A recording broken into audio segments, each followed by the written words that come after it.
Just a few hours from Mexico City lies a lost world of deep basalt canyons, spectacular waterfalls, meandering rivers, and mysterious megalithic stone monuments created by yet unknown civilization.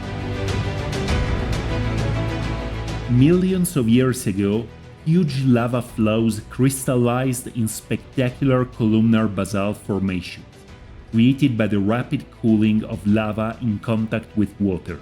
Over thousands of years, thundering rivers descending from the Nevado de Toluca volcano cut deep canyons through this volcanic landscape, leaving exposed the edge of ancient lava flows formed of thousands of hexagonal and sometimes pentagonal basalt columns.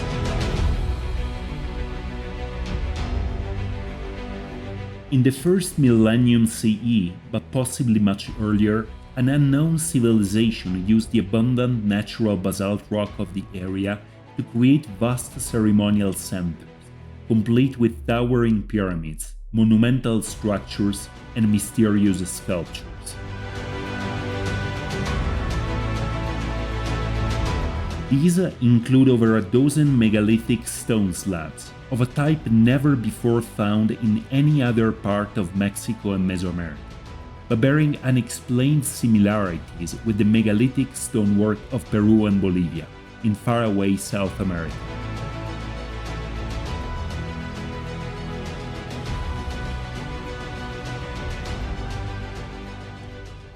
In May of 2024, our team set out on an expedition along the course of the Aquiagua River in an attempt to locate the quarries from which the huge slabs were extracted.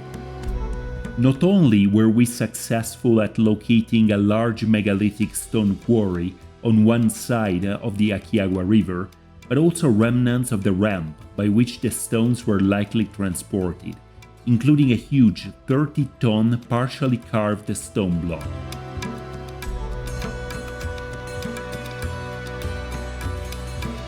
Along the river canyon, which is only accessible during the dry season, we also found enigmatic relics of the ancient inhabitants, including extensive terraces and dry stone walls, modified rock shelters and caves, and strange marks and holes in the rocks. From the archaeological site of San Miguel Ixtapan, the Aquiagua River runs for a stretch of nearly 8 kilometers through a river gorge bordered by steep ravines.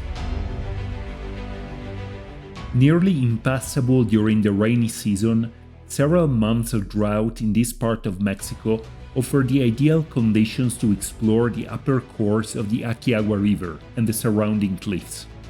The expedition team consisted of expert climbers and canyoneers, accompanying our ARCS project research group.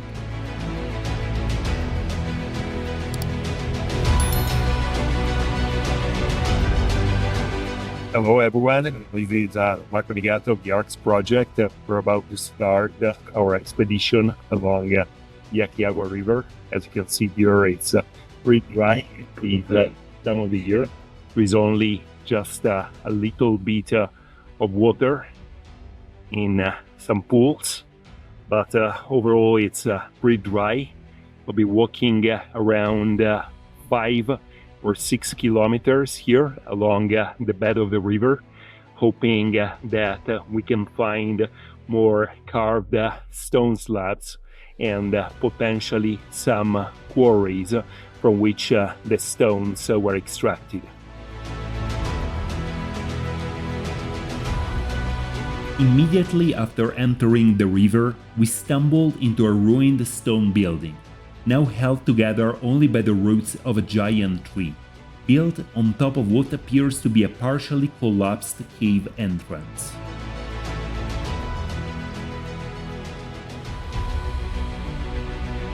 There is very little water in the river at this time of the year, so it's relatively easy to walk along the dry riverbed. That should give us the possibility of seeing if there are any carved stones, petroglyphs, or anything really of archaeological interest here in the dry riverbed. Along the riverbed are some huge rock boulders made of different colored stones that match the coloration of some of the slabs in the archaeological site.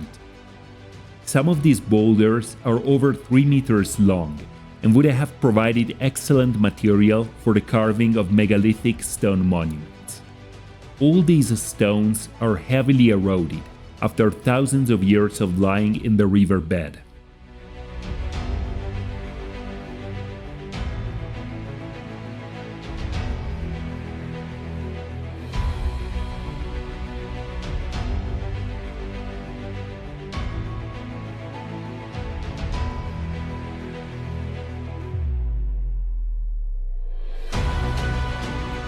Another stone has some curious circular depressions that appear to be artificial, created perhaps by scraping and friction with other stones, rendered perfectly smooth by hundreds of years of erosion. The riverbed is strewn with huge boulders, with only a little water trickling among the rocks, forming small stagnant pools where the river used to flow.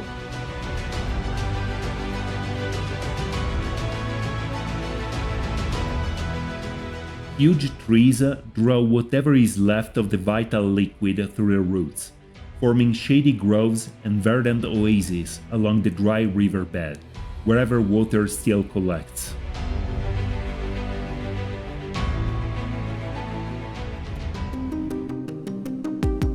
In some places, the trickle of water grows into a small stream, requiring to cross to the opposite side to proceed.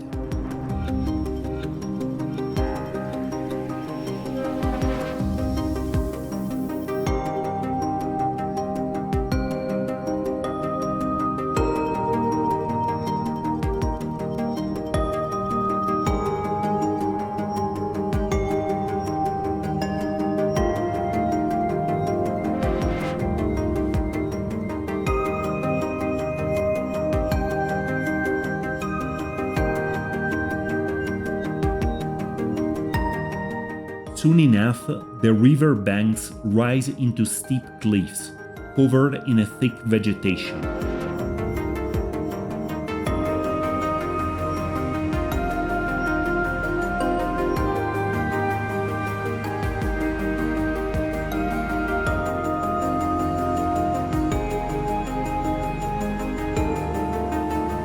Local legends speak of a mysterious cave, known as the Cueva del Diablo, or the Devil's Cave, located somewhere along the river, and containing mysterious carvings and figures.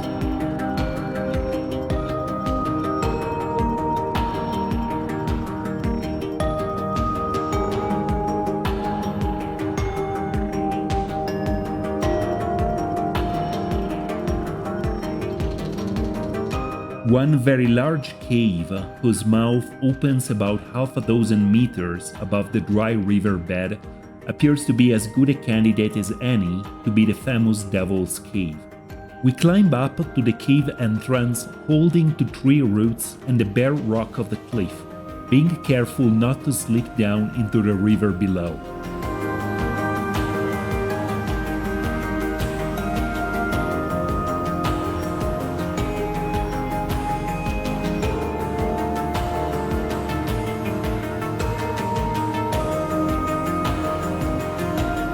After a strenuous climb, however, the cave reveals itself to be only a few meters deep, the roof having partially collapsed.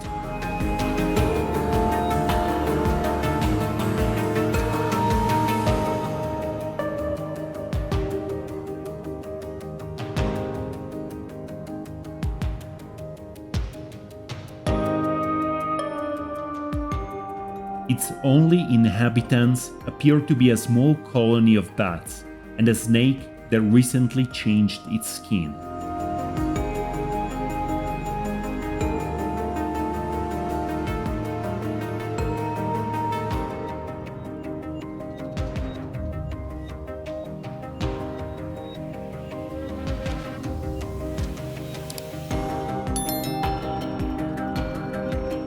And some remains of the inhabitants of the cave. It will be what, probably 2 meters long or something like that.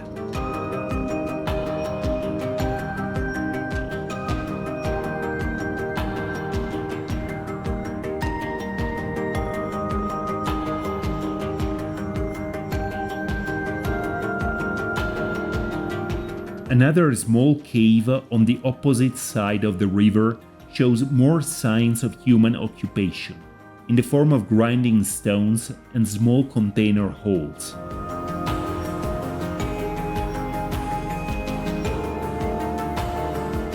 This could have been carved. You see, like these other holes. So these look like they could be man-made.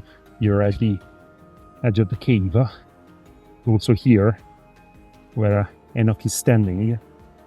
So it's like something that ancient men would have carved, maybe for storage, for keeping provisions here.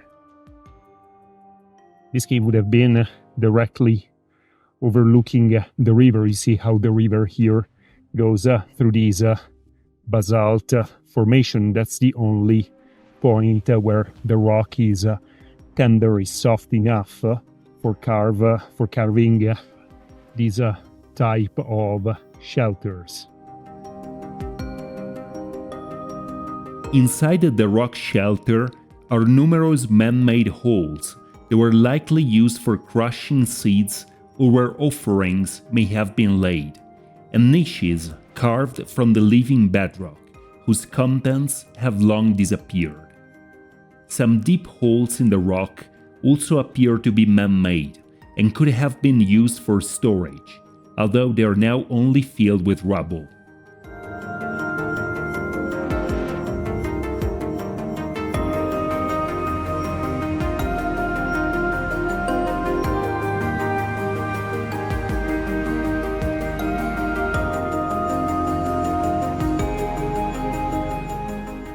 So here we're getting much closer to the Megalithic quarry. It's where we have the highest likelihood of finding half-worked megalithic stone blocks. So all these rock up here.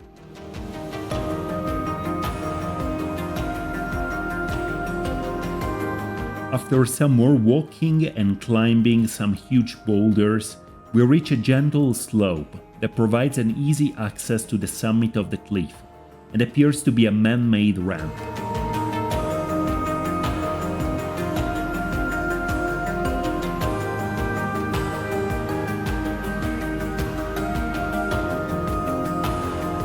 These may have been a sort of ramp going down to a river from the quarry. She's right up here. That's where we are heading next. Here you can get a good sense of the ancient ramp. You see how it went down to a river this way.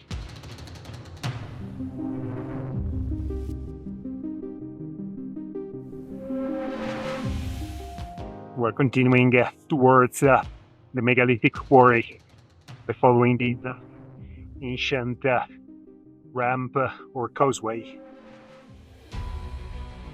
We got up from the ramp.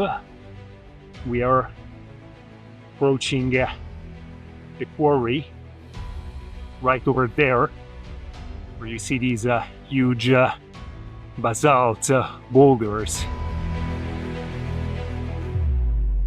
It is there, very near the summit, that we spot the first evidence of the ancient megalithic quarry. Near a low basalt cliff lies a huge, partially carved stone block. The enormous stone measures almost 3 by 3 meters, or 10 by 10 feet, weighing between 25 and 30 tons. Only what appears to be the beginning of a huge stone slab 2 meters or 7 feet wide, was carved on its upper side. All around it are strange scoop marks left by whatever tool was used to crush and remove the excess rock from around the slab, resembling those found at many other ancient quarries around the world, from Egypt to Peru, which are generally attributed to the use of stone pounders. We reached the Megalithic quarry. This is one of the largest monoliths at the site, growing all of Mesoamerica. It's a huge stone, some 3 meters across, well over 25 or 30 tons in weight. You can see all the different scoop marks here, showing how the rock was carved. You can see going around how they would have carved a rectangular slab here from these massive stone, which for some reason remained unfinished here in this megalithic quarry. The top of the stone, 1.96 meters long. Let's see how wide.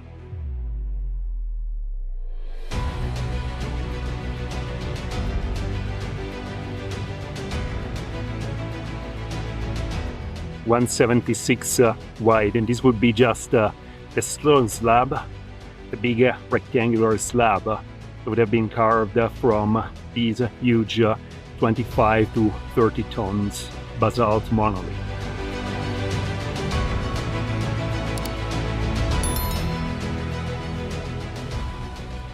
From the level of the quarry, a gently sloping ramp leads down to the river, which would have provided a convenient mode of transportation for the huge slabs over miles of rugged and nearly impassable mountainous terrain. After centuries and thousands of years of erosion, we search in vain along the river for any evidence of anchoring points or rope grooves where rafts may have been tied and maneuvered along the river. Continuing along the river, with a little bit more water here. Lots of huge rocks, some very big basalt boulders dragged by the stream.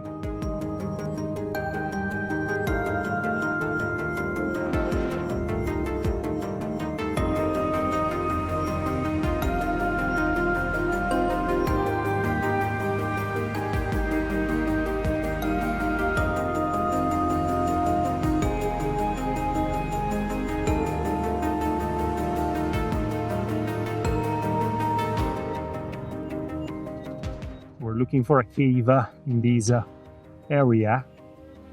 Should be under a cliff face. People described. It seems like a pretty promising location. There is a vertical or almost vertical cliff face here with some very interesting rock formations, almost like a waterfall.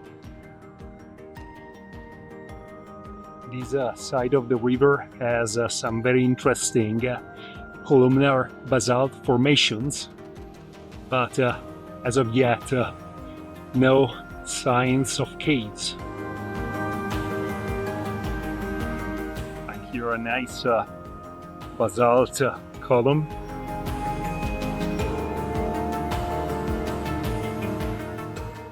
Where it fell from the cliff and was carried by the river. Continue walking along the river, trying to find this cave that people told us about.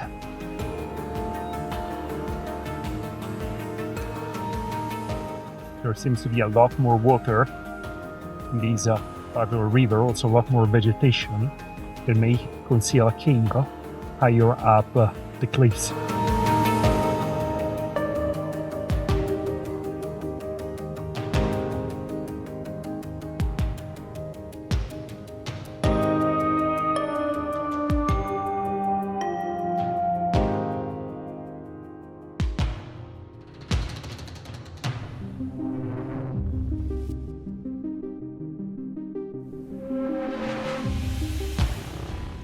A large hole in the rocks could be a man-made shaft, but is entirely filled with dirt.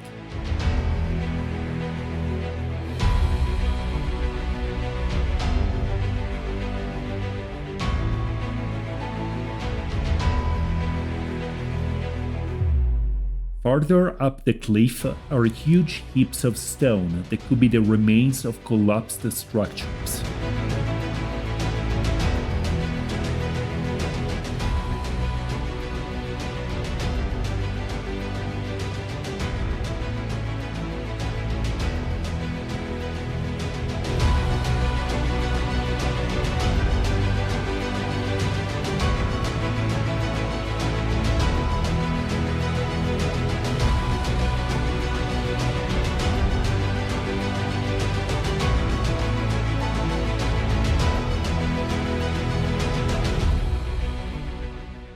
A little farther along is another opening in the cliff face that could conceal a cave.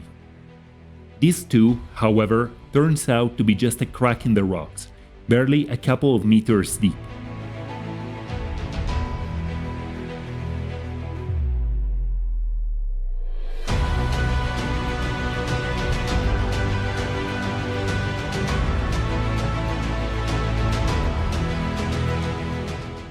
From this point on, the river flows through almost vertical basalt cliffs, towering over 30 meters or 100 feet above the river.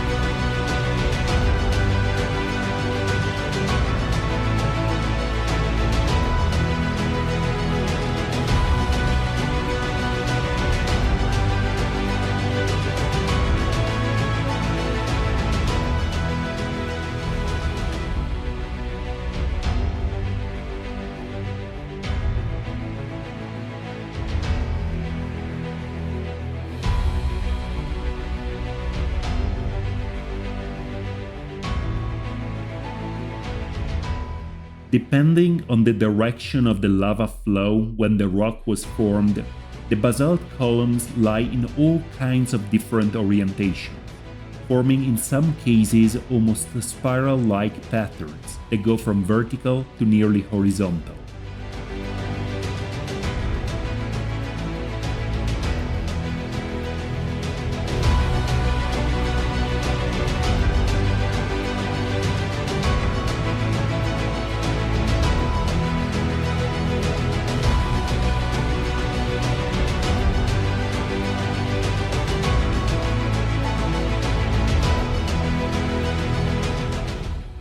These spectacular columnar basalt formations are some of the largest and most impressive that may be found in all of Mexico.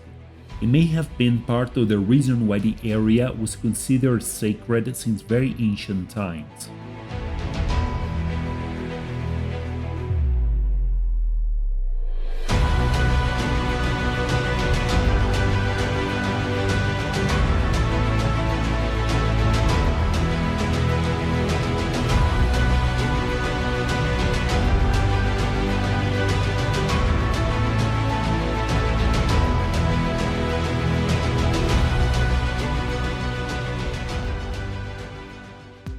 In spite of the wild appearance of the area, the evidence of ancient constructions and human habitation is all around us. Stone stairways were cut in the cliff face or built from pieces of columnar basalt to access terraces and structures located at different levels. All around are the foundations of ancient buildings, formed of large stone boulders and carved basalt blocks.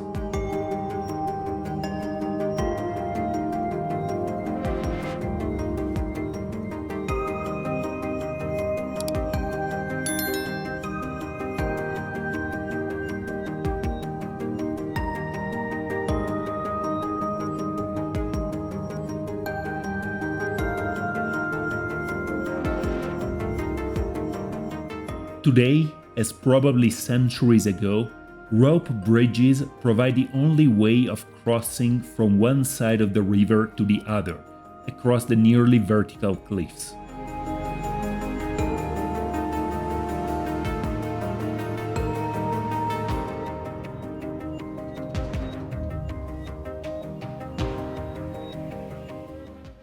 that this modern bridge, still used by people and cattle for crossing the river, may stand in the same place as a more ancient pre-Hispanic bridge is clearly evidenced by the fact that the remnants of ancient stone walls and terraces continue on the other side of the river across the ravine.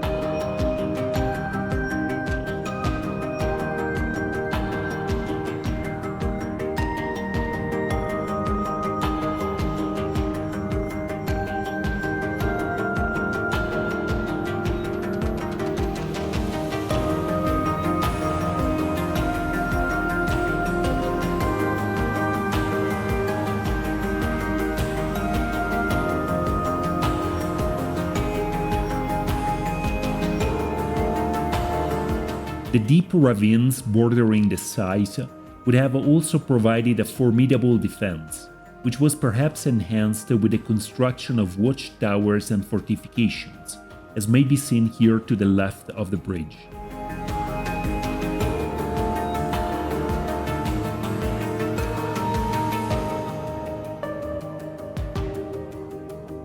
The cliffs themselves would have acted as natural fortifications, providing only few easily defensible accesses, where narrow stairways were carved directly from the natural bedrock, or by stacking lumps of columnar basalt on top of each other.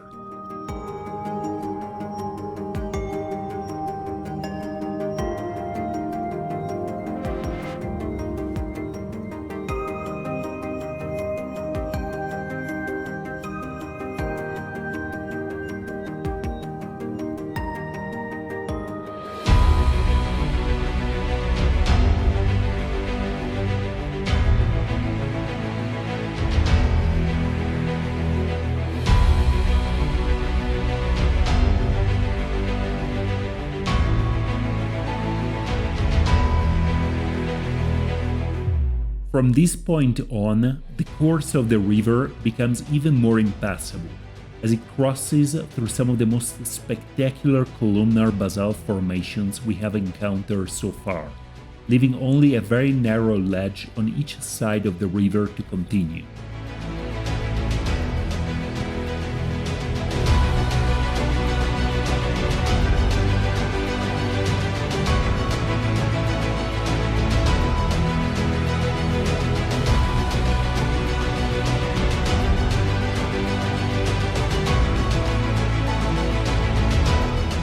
While a part of the team continues on the opposite side, we try to open a way on this side of the ravine through the thick vegetation. After a steep ascent and descent, we reach once more the riverbed, trying again to find a way through another difficult stretch where the river carves a deep bend through nearly vertical cliffs. Past the bend, we are rewarded with even more spectacular basalt formations, rising majestically in all kinds of honeycomb patterns and designs, to a height of well over 30 meters above our heads.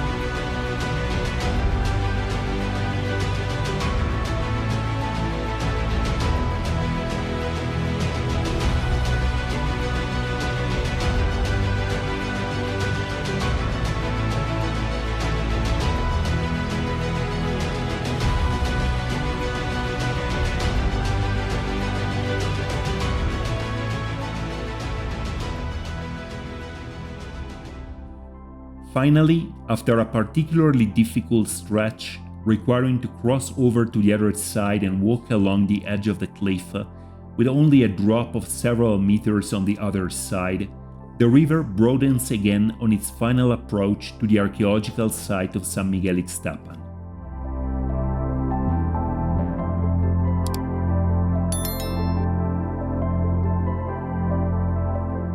For over 1,000 years, the people of San Miguel Ixtapan have used the river as a source of sustenance, providing the only reliable water supply in this mostly arid region, as well as the precious salt upon which much of the local economy is still based. Salt was extracted since pre-Hispanic times in evaporation ponds, collecting water from mineral-rich natural springs.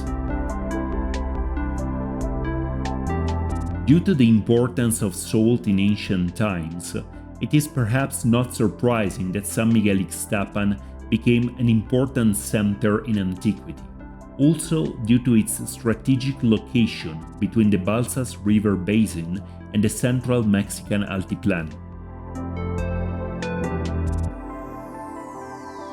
If a South American influence truly reached this part of western Mexico, it must have been by ways of the Balsas and the Aquiagua River. Although why exactly only at this particular site does this influence manifest itself in the form of dozens of enigmatic carved megalithic stone slabs may forever remain a mystery.